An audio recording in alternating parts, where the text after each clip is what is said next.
Hi everyone, I am Rebecca from ChemKnits, and I'm here with a quick recap of the live stream that we did last week where we dyed 3 skeins of Knit Pick Stroll Fingering Weight yarn with some Easter egg dye tablets.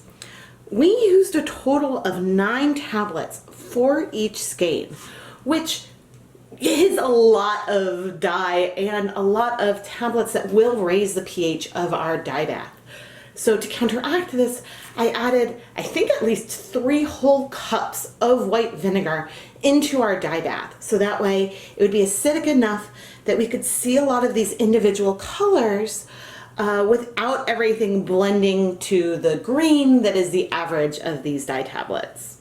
I did move the dye around in the pot to help it spread a bit, but you can see that we do still have a lot of white left, which makes this not necessarily a repeating colorway, because if you look at this, there's some sections that have a lot of green and some that have a bit less. And same like with the pink, there's some areas of more white and less white, which makes I wouldn't call these the most balanced skeins, but they're still very fun. I think that without reskeining, it would be really hard to say, is this completely unbalanced, or is it, how balanced is it? Certainly there's areas where there is, say, yellow all the way through, so it's not like half of it is going to be completely white and half isn't, but it is possible that one half of this could have a lot more brightness than the other, which is always something to keep in mind when you're playing around with yarn.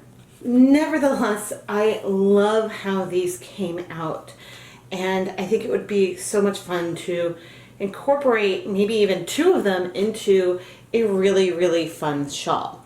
Now, even though these were dyed with the exact same technique, the exact same colors at the same time, there are differences. Likely the skein that was maybe in the middle probably got a little more pigment, when maybe the ones on the sides maybe got a little less.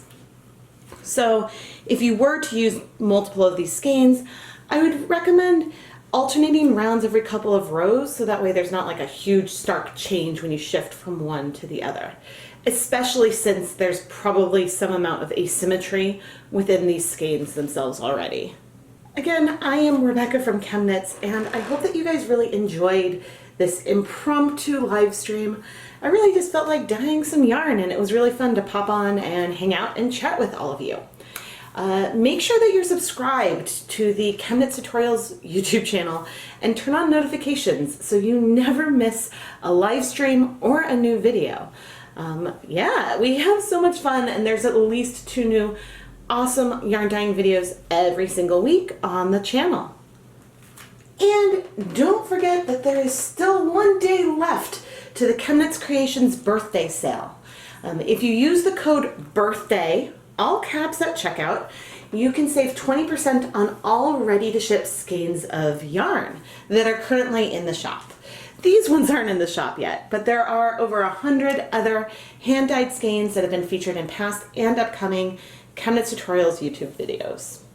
The birthday sale ends on April 30th at 11:59 p.m. Eastern Standard Time, and it does exclude Dye Pot Weekly sponsorship, ball winding service, and pre-orders such as the 2019 Summer Yarn Sampler. But, as I said, there's still so much other yarn there that you should really go check out. I'll have a link with all the sale information in the video description. Thank you so much for watching, everyone.